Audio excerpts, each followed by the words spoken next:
श्री कृष्ण कहते हैं कि जीवन में आधे दुख इस वजह से आते हैं क्योंकि हमने उनसे आशाएं रखी हैं जिनसे हमें नहीं रखनी चाहिए थी। इस भौतिक संसार का यह नियम है, जो वस्तु उत्पन्न होती है कुछ काल तक रहती है, अंत में लुप्त हो जाती है, चाहे वो शरीर हो या फल हो। भरोसा अगर खुद पर रखो तो ताकत बन जाती है, दूसरे पर रखो तो कमजोरी बन जाती है। आप कब सही थे इसे कोई याद नहीं रखता है, लेकिन तुम कब गलत थे इसे सब लोग याद रखते हैं। इसके आगे कृष्ण कहते हैं, इस जगत में मनुष्य भौतिक वस्तुओं का भोग कर सकता है, अगर वे चाहे तो सब कुछ छीन सकते हैं, मनुष्य कुछ भी नहीं कर सकता। बुराई तो तुम्हें हजारों की भीड़ में भी ढूंढ लेगी, ठीक उसी प्रकार जैसे गायों की झुंड में बछियां अपने माँ को ढूंढ लेती है। तू करता वही है जो तू चाहता है, होता वही है जो मैं चाहता हूँ। वही कर जो मैं चाहता हूँ, फिर होगा वही जो तू चाहता है। धरती पर जिस प्रकार मौसम में बदलाव आता है, उसी प्रकार जीवन में सुख दुख आता जाता रहता है। कभी भी किसी पर पूरी तरह भरोसा ना करें, लेकिन लोगों से प्यार करो। अपना पूरा भरोसा केवल कृष्ण में रखो।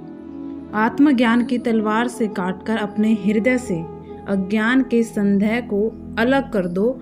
अनुशासित रहो। जब जिंदगी में बुरा समय आए तो समझ लेना कि अच्छे कर्म का समय आ गया है। माना कि मन अशांत है और उसे नियंत्रित करना भी कठिन है, लेकिन अगर हम अभ्यास करेंगे तो यकीनन इसे नियंत्रण में कर सकते हैं। इसी प्रकार यदि आप किसी के साथ मित्रता नहीं कर सकते हैं तो उसके साथ शत्रुता भी नहीं करनी चाहिए। सब कुछ हासिल नहीं होता जिंदगी में, यहाँ किसी का काश तो किसी का अगर रह जाता है। व्यर्थ की चिंता और भय एक रोग के समान है, जो आपकी आत्मीय शक्ति को छीन कर देती है। आत्मा विनाशकारी नरक के 3 द्वार हैं, वासना, क्रोध और लालच। इनका त्याग करें। मनुष्य अपने विश्वास से निर्मित होता है, जैसा वो विश्वास करता है वैसा वो बन जाता है। जिंदगी में 2 लोगों का होना बहुत जरूरी है। एक कृष्ण जो ना लड़े फिर भी जीत पक्की कर दे, दूसरा कर्ण जो हार सामने हो फिर भी साथ ना छोड़े। जो व्यक्ति कर्म में अकर्म और अकर्म में कर्म देखता है वह मनुष्यों में बुद्धिमान है। सभी प्रकार के कर्मों में लगा रहकर भी वह दिव्य स्थिति को प्राप्त होता है।